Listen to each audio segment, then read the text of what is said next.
Assalamualaikum sahabat iman yang mengharap ridho Allah. Mungkin kita bertanya-tanya kepada Sang Maha Kuasa, mengapa seorang Nabi dan Rasulullah dilahirkan dan tumbuh dewasa dengan keadaan yatim, dan beberapa tahun selanjutnya ditinggalkannya Rasulullah oleh sang ibunda Aminah, dan bahkan tercatat dalam sejarah Nabawiyah bahwa, tak lama dari kejadian tersebut juga sang kakek Abdul Muthalib yang sering mengasuh dan memberikan kasih sayang kepada Rasulullah juga meninggal ketika Rasulullah sedang tumbuh dewasa. Bukan suatu kebetulan Nabi Muhammad SAW dilahirkan tanpa kehadiran dari seorang ayah. Allah telah menyelipkan dan membuat hikmah tersendiri untuk nabinya. Berikut penjelasan dari guru kita Ustadz Abdul Somad yang dimuliakan Allah. Man shallas subha fi jama'atin, siapa yang sholat subuh berjamaah, faka'annama shallal laila kullah, dapat pahala seperti sholat sepanjang malam.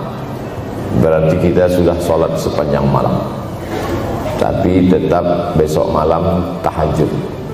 Jangan karena sudah sholat subuh berjamaah lalu tidak lagi tahajud, apalagi yang memang tak pernah tahajud, dan ini dijadikan alasan.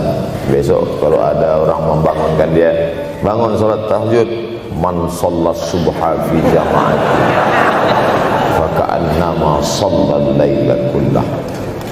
Man shallas subha fi jama'atin, siapa yang sholat subuh berjamaah, kana fi zimmatillah. Dalam hadis yang lain, siapa yang sholat subuh berjamaah, maka sampai petang sampai malam nanti dia akan mendapatkan zimmatillah, tanggungan. Makna tanggungan, dipelihara, dijaga Allah zahir dan batin. Kalaupun dia mati hari itu, matinya dalam istiqamah dan husnul khatimah. Tapi dalam hadis ini cuma 3, Ustaz. Idza haddatsa kadzaba, bicara dusta. Wa idza wa'ada akhlafa, kalau berjanji ingkar. Wa idza tumina khana, kalau diberi amanah berkhianat. Dalam hadis lain, kalau sudah terlihat orang salat subuh berjamaah, insyaallah diselamatkan dari nifaq, kemunafikan dalam hatinya. Munafik diambil dari 3 huruf, nafaqa. Nafaq, tanal, terowongan, 2 pintu, ada pintu masuk, ada pintu keluar, punya 2 wajah, berbeda zahir, berbeda batin. Tapi salah satu tanda adalah pada sholat subuh. Mudah-mudahan Allah menyelamatkan kita dari sifat munafik. Makanya perempuan-perempuan kalau mau dapat suami yang selamat dari munafik, inilah dia pasukan sholat subuh ini. Selesaikan aja dulu 8 semester.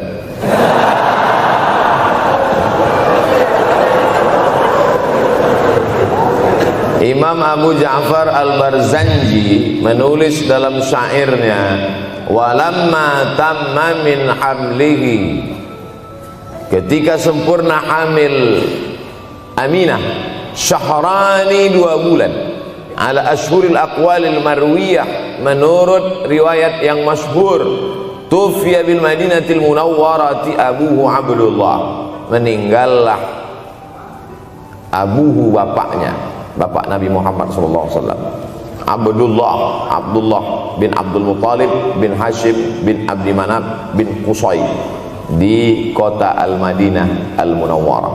Ketika itu usia Nabi 2 bulan dalam kandungan. Setelah itu Nabi SAW pun lahir, dibesarkan dalam peluk cium kasih sayang Aminah. Lalu kemudian pada usia lebih kurang 4 tahun dibawa lagi ziarah ke makam ayahnya. Dan dalam perjalanan pulang dari ziarah itu meninggal pula Aminah. Apa pelajaran yang ingin diambil dari kematian ayah dan ibu Nabi ini? Banyak analisa sesuai dengan ilmu orang masing-masing. Bagi psikolog yang katanya pengaruh akal manusia itu dipengaruhi 4, maka kata mereka manusia ini berpikir itu dipengaruhi oleh pertama ayah, yang kedua ibu, yang ketiga bacaan, yang keempat lingkungan. Maka Allah ingin membersihkan Nabi Muhammad SAW dari 4 ini. Apakah akal Nabi Muhammad itu dipengaruhi oleh ayahnya? Tidak, karena dia tidak sempat bertemu. Apakah Nabi Muhammad SAW itu akalnya dipengaruhi oleh ibunya? Tidak, karena 4 tahun sudah meninggal dunia. Apakah Nabi Muhammad SAW itu dipengaruhi oleh bacaannya? Tidak, karena Nabi tidak bisa membaca. Walladzi ba'atsa fil ummiyina rasulan minhum.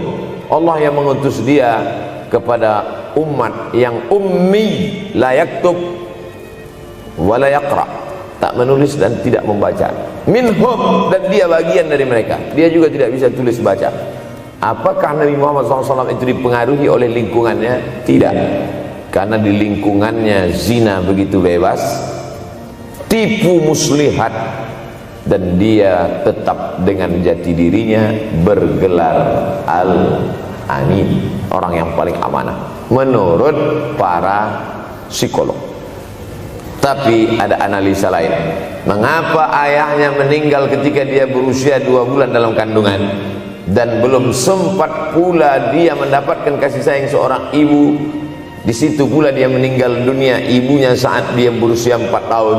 Maka salah satu analisanya adalah Allah ingin menjaga Nabi Muhammad SAW tidak sempat durhaka pada ayah dan ibunya, karena orang yang durhaka tak layak menjadi Rasul utusan Allah Subhanahu wa ta'ala. Makanya sehebat-hebatnya bapak Nabi Ibrahim bernama Azar. Apa kata Azar? Wa idh qala Ibrahimu li abihi Azara. Ingatlah ketika Ibrahim berkata kepada bapaknya Azar, atattakhidhu asnaman alihah. Mengapa engkau menjadikan berhala ini sebagai Tuhan, wahai bapakku Azar? Apa jawab Azar? La illam tantahi, kalau kau tidak berhenti menceramahi saya, la arjumannaka, aku lempar engkau pakai batu. Wahjurni maliya, tinggalkan aku untuk waktu yang sangat lama. Pergi sana, kata Azar. Apa jawab Nabi Ibrahim alaihissalam?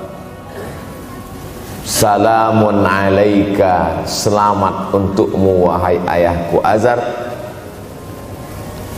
Aku akan memohonkan astaghfirulaka rabbi, memohonkan ampun kepada Allah dosa-dosamu supaya diampunkan Allah. Innahu kana bi hafiyah, sesungguhnya Allah amat sangat sayang dan mengabulkan doa-doa. Nabi Ibrahim sempat bertemu dan tidak melawan. Tapi Nabi Muhammad SAW beda dengan Nabi Ibrahim. Allah buat Ibrahim tidak melawan, tapi ayahnya menjadi durhaka kepada anak. Sedangkan Nabi Muhammad SAW dua-dua dan dijaga Allah Subhanahu wa ta'ala. Nabi Muhammad dijaga sehingga tidak sempat durhaka kepada Abdullah dan Aminah, dan Allah pula menjaga Abdullah, menjaga Aminah, sehingga tidak sempat menyakiti manusia yang paling mulia, Nabi besar Muhammad sallallahu alaihi wasallam. Saya tidak memilah-milih nabi-nabi, karena kita memang tidak boleh la nufarriqu baina ahadim mir rusulih. Kita tidak boleh membeda-bedakan antara satu nabi dengan nabi yang lain. Lalu yang membedakan itu siapa? Allah Subhanahu wa ta'ala. Dari cara panggilnya saja berbeda. Kalau Nabi Adam dipanggil Allah, ya Adam uskun anta wa zawjukal jannah. Nabi Yahya dipanggil Allah, ya Yahya khudhil kitaba biquwwah. Nabi Isa dipanggil Allah, ya Isa inni istafaituka 'alan nas. Tapi Nabi Muhammad sallallahu alaihi wasallam, Allah tidak pernah manggil dia ya Muhammad. Allah panggil dia dengan 2 sebutan. Pertama, ya ayyuhar rasulu balligh, wahai rasul. Dalam panggilannya yang lain, ya ayyuhan nabiyyu jahidil kuffar. Bukan kita yang membedakan, Allah yang membedakan cara panggilan untuk Muhammad sallallahu alaihi wasallam. Begitu juga dengan berdoa. Kalau Nabi Musa alaihissalam, dia yang berdoa, Rabbis shrahli sadri, lapangkan dadaku, wa yassirli amri, mudahkan urusanku. Tapi Nabi Muhammad tidak berdoa, Allah langsung memberi. Apa kata Allah? Alam nashrah laka sadrak. Apakah belum kulapangkan dadamu? Wa rafa'na laka dzikrak, kami angkat bebanmu. Alladzi anqadha dhahrak, yang membebani pundakmu. Belum dia berdoa, sudah dikabulkan Allah, karena janji Allah kepada dia, wala saufa yu'tika rabbuka fatarda, apapun yang kau mau akan kuberi. Salah satu penyebab Allah memberi apa yang dimau sebelum meminta adalah kalau tidak pernah durhaka kepada orang tua. Alhamdulillah sahabat iman yang mengharap ridho Allah. Telah kita dengar penjelasan dari guru kita, Ustadz Abdul Somad yang dimuliakan Allah. Semoga Allah memberi kita kepahaman. Subhanallahi wa bihamdihi, subhanakallahumma wa bihamdika, asyhadu alla ilaha illa anta, wa astaghfiruka wa atubu ilaik. Wassalamualaikum.